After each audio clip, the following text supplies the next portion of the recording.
देखो देख रहे हो क्लास 9 चैप्टर नंबर 1.1 एक नंबर का क्वेश्चन है। बोल रहा है क्या 0 एक परिमेय संख्या है, क्या इसे आप p बाई क्यू के रूप में लिख सकते हैं, जहाँ p और q पूर्णांक है, q नॉट इक्वल टू 0। सुनो हम 0 ना तो परिमेय है ना तो अपरिमेय, लेकिन परिमेय संख्या किसको कहते हैं, जिसको हम p बाई क्यू में लिख सकते हैं। जिसको हम p बाई क्यू में लिख सकते हो क्या हो जाएगा, परिमेय, और जिसको नहीं लिख सकते वो अपरिमेय। लेकिन ये क्या बोल रहा है, ये बोल रहा है क्या कि p और q के रूप में हम इसको लिख सकते हैं, बिल्कुल लिख सकते हैं। कैसे लिख सकते हैं, ध्यान दो, लिख सकते हैं हम। अगर बात करें 0/1 लिख दिए p बाई क्यू, ये मेरा p हो गया, ये मेरा q हो गया। p बाई क्यू मतलब बट्टा में लिखना, कर दिए बट्टा, बोलो काटने के बाद 0 आ जाए, कर सकते कि नहीं। 0/2 कर सकते हैं, 0/3, 0/4 और लेना उधर, बस खत्म, लिख देना, आंसर बन गया। यहाँ लिख देना क्या पता है कि 0, लेकिन लिख देना 0 एक नहीं रे, 0 को p बाई क्यू में लिख सकते, p बाई क्यू में लिख सकते हैं, लेकिन क्या हो जाएगा, मान ऋणात्मक आएगा। ऋणात्मक मतलब माइनस में, ऋणात्मक होगा। वो दिक्कत नहीं, उतारो फटाक से, बोलेगा मान क्या होगा, ऋणात्मक होगा। मान क्या होगा, ऋणात्मक होगा। उतारो मत को, तुम लोग का बात बहुत अच्छा हो गया। देखो 2 नंबर देखो, बोल रहा है 3 और 4 के बीच 6 परिमेय संख्या ज्ञात कीजिए। कितना कितना बीच में, 3 और 4, 3 और 4 के बीच क्या को परिमेय संख्या, 6 को। बहुत आसान है। देखो सबसे पहले 3 और 4 के बीच 6 को लेना है, तो जितना लेने बोलेगा ना उसमें 1 जोड़ देना। कितना जोड़ देना, 1। देखो 3 गुना 6 में 1 जोड़ दे, कितना हो गया, 7। तो 7 दिया 21, 21 बटा नीचे कितना हो जाएगा, 7। 21/7 से इधर कितना बोला, 4। 4 गुना 6 में 1 जोड़ दिया, कितना हो गया, 7। 7 चौका 28 और बटे कितना हो जाएगा, 7।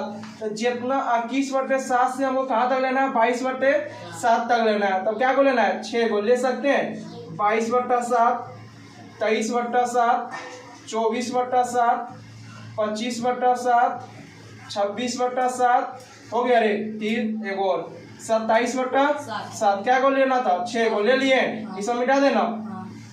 समझ गया, कोई दिक्कत, बन गया। उतारो,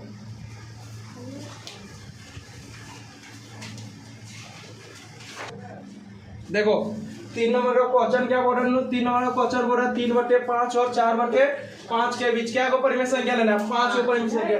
क्या को बोला उसका 2 गुना पहले करो, ताकि तुमको लेने में आसानी होगा, 5 का 2 गुना कितना होता है, 10। सबसे पहले देखो 3/5 है, ऊपर भी 10 से गुना कर दो, क्यों, क्योंकि इसका 2 गुना कर दो 10, इसका भी कर दो 2 गुना, 5 दूनी 10। और एगो तुमको कौन बोला है ननू, एगो तुमको बोला है 4/5। 4/5 में भी 10, ऊपर 10 गुना कर दो और नीचे भी 10 गुना कर दो, तब तुम्हारा आ जाएगा 30/50। और तुम्हारा क्या आ जाएगा ननू, 40/50। अब इसके बीच हमको अगर बोला 5 को परिमेय संख्या लेने, तो बहुत आसान है, 30 और 40 के बीच लेना है। 31/50 ले सकते हैं, 32/50 ले सकते हैं, 33/50, अरे यार लिखा नहीं रहा सही, 34/50 और एगो 35/50 हो गया, 5 गो बन गया आंसर। किसी दिक्कत है, उतारो उतारो मैंने उतारो।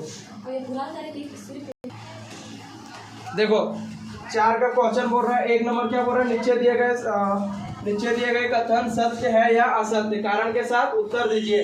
पहला क्वेश्चन है, प्रत्येक प्राकृत संख्या एक पूर्ण संख्या होती है, तो बिल्कुल होती है। प्राकृत संख्या एक पूर्ण संख्या होती है, क्यों, क्योंकि प्राकृत संख्या किसको कहते हैं, गिनती की संख्या को प्राकृत संख्या कहते हैं। गिनती की संख्या मतलब 1 2 3 4, तो बोलेंगे सत्य है। क्या है, सत्य है। क्यों ननू, क्योंकि सत्य है, क्योंकि प्राकृत संख्या 1 2 3 4 आदि होती है, और ये सभी का सभी क्या है, पूर्ण संख्या। सभी का सभी क्या है, पूर्ण संख्या। बस इसका आंसर यही था, बन गया।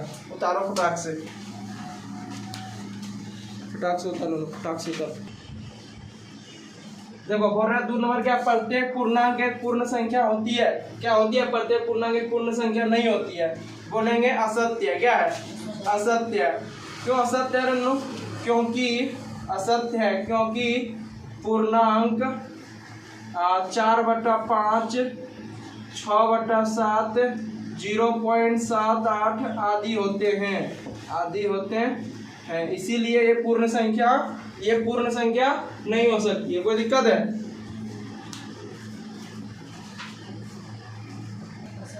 देखो बात करें क्वेश्चन बोल रहा है प्रत्येक परिमेय संख्या एक पूर्ण संख्या होती है। बिल्कुल नहीं होती है। क्यों नहीं होती है नूनू? क्योंकि परिमेय संख्या जिसको हम p/q के रूप में लिख सकते हैं। p/q अर्थात है, मान लो जैसे हम लिख दिए 3/7, क्या ये पूर्ण संख्या होगा? पॉइंट में आंसर आ जाएगा। अगर पॉइंट में आंसर आएगा तो हम बोल देंगे कि पूर्ण संख्या नहीं है। पूर्ण संख्या मतलब पूरा चाहिए। पूर्ण मतलब पूरा, पूर्ण मतलब पूरा। जैसे 1 पूरा है, 2 पूरा है, 3 पूरा है, 10 पूरा है, 50 पूरा है। हमको फ्रैक्शन में नहीं चाहिए, बट्टे में नहीं चाहिए, ना बट्टे में चाहिए और ना किस में चाहिए, पॉइंट में चाहिए। हमको पूर्ण संख्या चाहिए, यानी पूरा संख्या चाहिए। इसका आंसर हो जाएगा असत्य। क्या हो जाएगा? असत्य। क्योंकि क्यों होगा असत्य नूनू? क्योंकि परिमेय संख्या p/q में लिखते हैं, p/q में लिखते हैं। जैसे 4/5, 60/8 आदि। इसीलिए क्या होगा? ये पूर्ण संख्या नहीं होगा। ठीक है, और ध्यान देगा अगले सेशन के लिए वीडियो लाइक शेयर करें और पार्ट 2 जल्दी आने वाला है।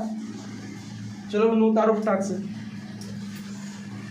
वीडियो एडिट के करने जाते हैं।